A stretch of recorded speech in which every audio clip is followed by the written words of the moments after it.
So far, I've been sharing with you our life as homesteaders, pioneers here in Florida.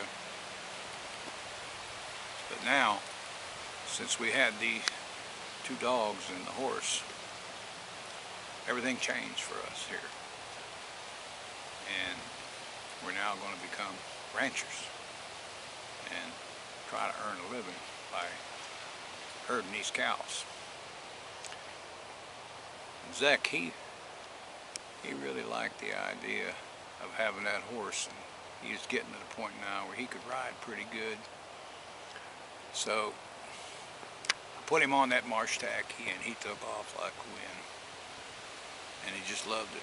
And of course we named that horse Ishmael. That was the name that we picked. And we decided to call them dogs Nip and Tuck. And we knew now we had the horse, we had the dogs, and we had that whip, which was real important. That's that whip I got the time I found that dead soldier. So we were ready to go. So we started getting out in the woods, and them dogs just naturally went after them cows and took them out of the brush. And Zach would ride that horse and crack that whip, and he'd just steer them cows right into the corral, and it worked out really, really good. All of a sudden one time we were out in the woods, and we knew there was something in the brush, but it was a whole lot bigger than a cow. Made a lot more noise. We just wasn't sure what it was. So I told Zach, I said, I'll tell you what. I said, you take that horse and go around back, and I'll take a big log and just throw it in there. And whatever it is, when it comes out, you chase it with that whip and that horse, and if necessary, I'll shoot it with my rifle. He said, okay, Papa, I'll do it. And he did. He got behind there, and so I took his big old log and threw it into them bushes. All of a sudden, I took a look, and out of that brush popped a black head, a man's head. And I said, come on out of there, whoever you are. What are you doing in there? And all of a sudden, this huge, big black man came out of there. And I said to him, who are you? What are you doing here? He said, sir, he said, my name is Skillet. I said, Skillet? He said, yes, sir. I said, well, what are you doing here? Where'd you come from? He said, sir, I come from Tallahassee. And I said, well, how'd you get here? He said, I walked all the way. And I said, well, what are you doing here? He said, well, sir, the war's just about over. Told me I was a free man. But I didn't believe I was a free man, because there was still a lot of things going on up there that I didn't like. So I just decided to take off. And I figured if I was heading south, nobody'd bother me. And that's how I got here. I said, well, where are you going? He said, well, sir, I really don't know. I'm just walking just to get away from all that fighting, and didn't want to be a slave no more. I said, well, if you like, you can stay with us. And I said, you can help me work on the farm. Right now, I said, we're herding cows, and I could use another hand. I said, my wife Emma and my son Zach, I said, we'll take care of you. I said, we'll feed you, and we'll work together. I said, is that all right with you? He said, yes, sir. He said, I'd love that. He said, just to be a free man would be just wonderful.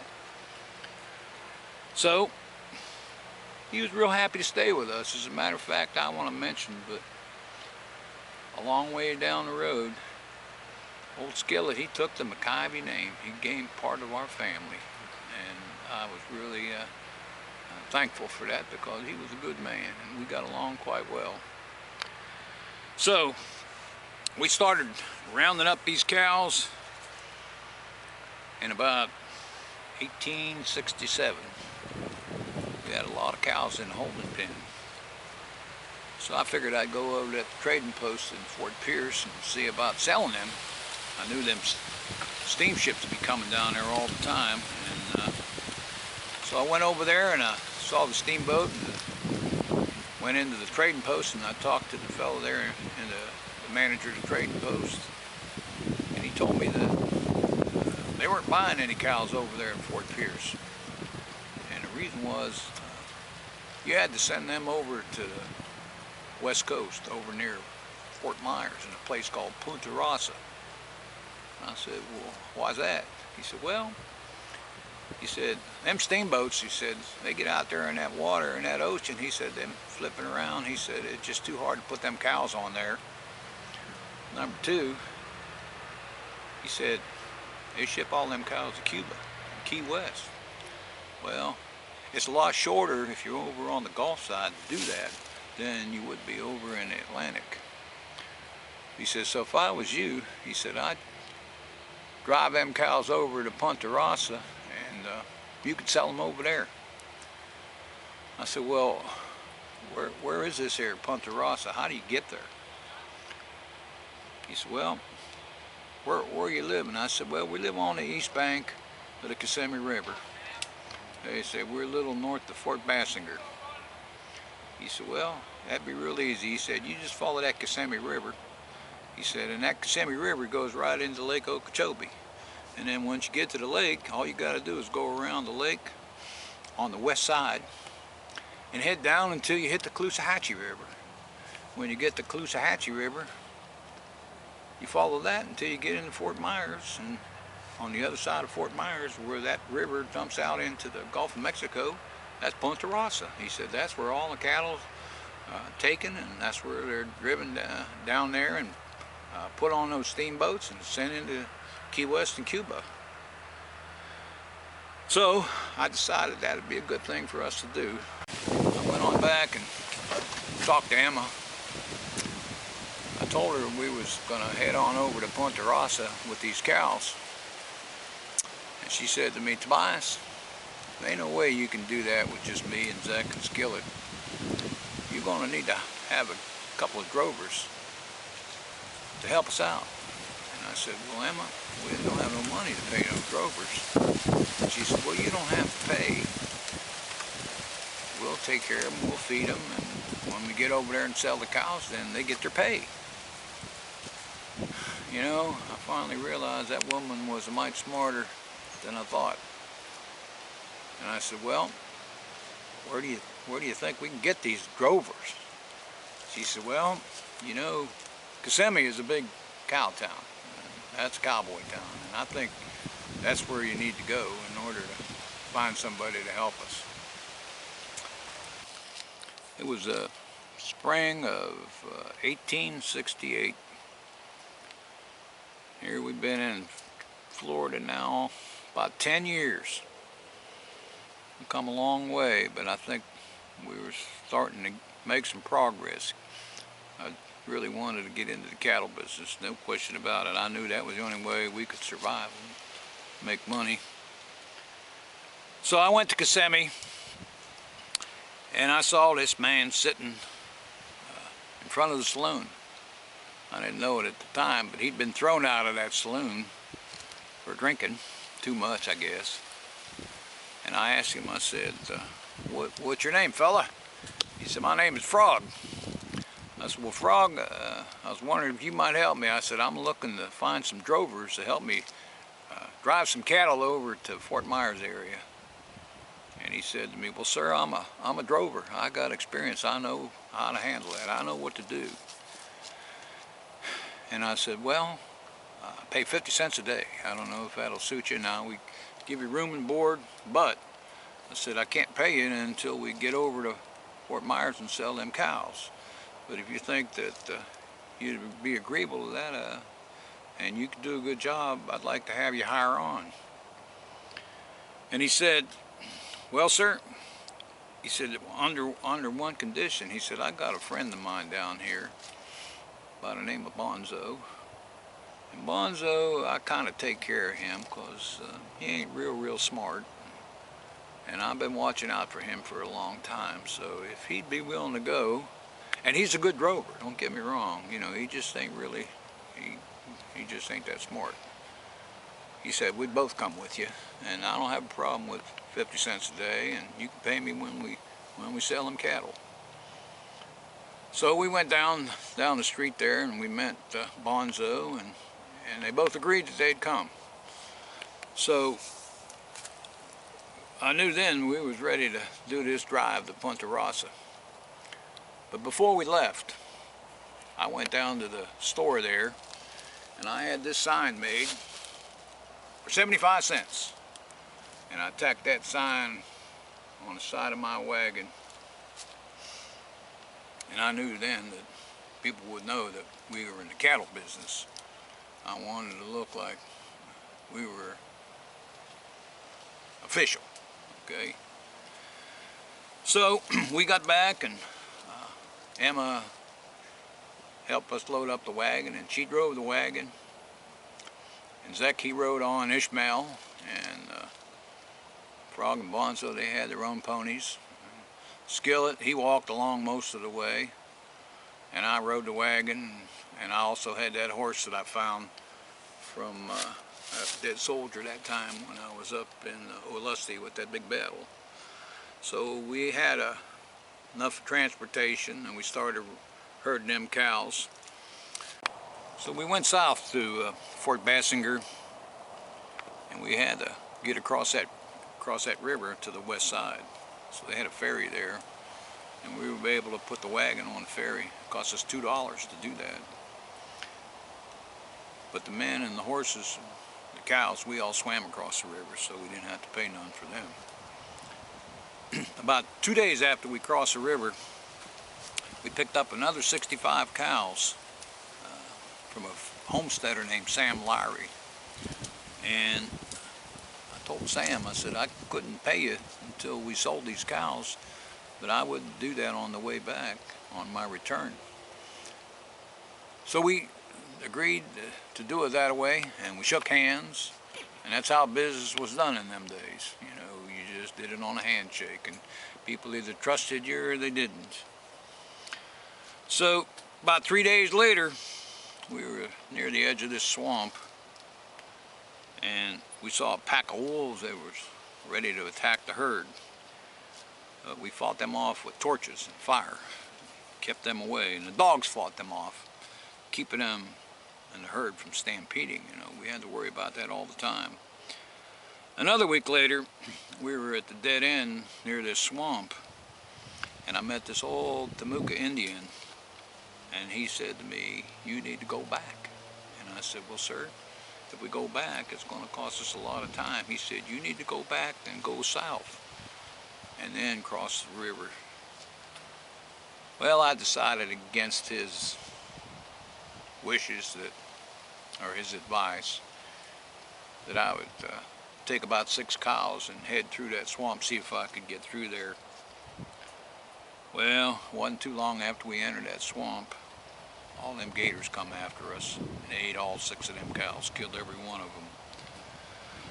So I knew then that he was right, and we had to turn back. So we followed the river south and got to the Caloosahatchee River, and there was a shallow place there at the beginning of the Caloosahatchee River, and there was some big stones and some little waterfalls, and that was a standard place for the cowboys where they took the cattle across. And we followed that river. We arrived in Punta Rassa early in the morning, and I left the herd and everybody about 3 miles down the river, and I asked someone where I could find a cattle buyer. And they told me to go down the end of the dock to see Captain Henry. He was in a little shack down there. So I went down and knocked on the door. He said, "Come on in." He said, "Who are you?" I said, "My name's Tobias McIvy." I said, "I'm with the McIvy Cattle Company." I said, "Got some drovers and some cows down the river here, and we'd like to sell them." He said, "All right." He said, "I'll tell you what." He said, "Tomorrow morning," he said, "you bring them cows down here and you put them in the pens, and we'll do a head count on them. And I'm not sure what we're going to pay you, but it'd be somewhere between $12 and $16 a head, depending upon the condition they're in." He said, "The other thing is," he said, we pay everything in Spanish gold." And I said, "Spanish gold?" He said, "Yes, sir, gold doubloon." And I said, well, sir, I said, that sounds fine to me. And I'm not sure what you'd think these cows, what condition they're in, but I was looking for one of them gold doubloons here. I thought I had one to show you, but I guess I don't. Anyway, so I went back and I told everybody we were going to go into town the next day, and we got up early and we started driving them cows down along the river, and we went right through Fort Myers down what they call First Street, and then we went down through this real nice road, and then turned off and went into Punta Rasa, which was out on the point out there. We drove them cows and put them in the pen, and he went in there and they counted up those cows, and he looked at me and he said, you got 865 head, and believe it or not, he said, I'm going to pay you $16 a head. He said, them cows are really good shape. He said, they'll bring a nice price. And I said, well, I ain't had no book learning and I can't do sums. I said, how much money would that be if you add that all up? And he spent a minute with pencil and paper and he said, I'm going to owe you $13,840.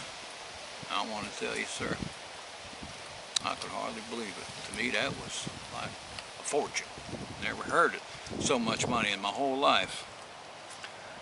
And I asked him, I said, Captain Henry, would you do me a favor, sir? I said, would you just let me have an advance, give me some of them gold doubloons, because I want to take my drovers and my family down to the cafe and get them something to eat, and we need to get some things for them at the trading post while we're here. So he gave me a small sack of gold doubloons. He's going to take that off of what he owes me. He said, you come back in the morning and I'll give you the rest of them gold doubloons. He says, if I was you, when I went to the trading post, I'd get a trunk to put all that gold in. He says, because you're going to need it. That's quite a bit. I said, okay. So we went down to the restaurant there in town. They had two restaurants. And we went in to get something to eat. And I said to them, what do you got? What do you got on the menu? They said, well, we got fried chicken. I said, we'll take 6 fried chickens. I said, what else? He said, we got apple pie. I said, I'll take 6 apple pies. I said, you got any coffee? I ain't had no coffee for a long time. Sure would like some coffee. He said, yes, sir, we got some fresh coffee. I said, I'll take a gallon of coffee. And you got any eggs? He said, yes, sir, we do. I said, I'll have 3 dozen eggs cooked up.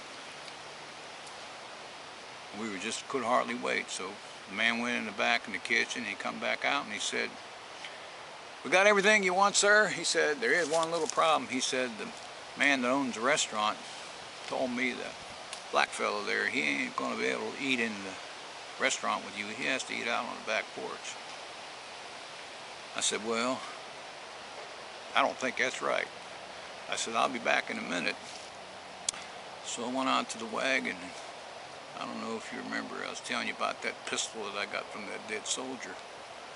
Well, I took that pistol in and I set it down on the table and I said, look here, sir. I said, you go back and you tell the owner of this restaurant that if that black man ain't allowed to eat with us in this restaurant, next time it rains, it's going to be awful wet in here. And you let him know what I'm thinking. So he went in the kitchen in the back and told me that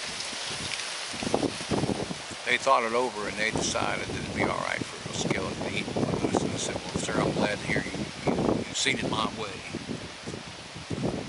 So we ate all our food, and we got a couple of sacks of apples for Ishmael, and we got some scraps of chicken for the dogs, and we fed everybody. And then I went to the trading post, and I got Emma a new hat and a new dress, and I got everybody new boots, and I got skillets, some new breeches, and some new underwear, and new hats for everybody. And then we got a trunk so we could put that in our wagon, and I asked the storekeeper, I said, you know, some time ago when the deserters came to our place up on the St. Johns River, I said, they took something Emma was really proud of and she used for cooking. It was a Dutch oven. I said, you have any Dutch ovens here you could sell me? He said, no sir, I don't. He said, but I'll tell you what I do have. He said, I got a cast iron wood stove back here that I had shipped in here from New Orleans. I had it sent in by boat. And he said, it's been sitting here a long time. He said, I'll tell you what, he said, I'll sell you that stove for how much I paid. I said, well, how much would that be? He said, $48. I said, I'll take it.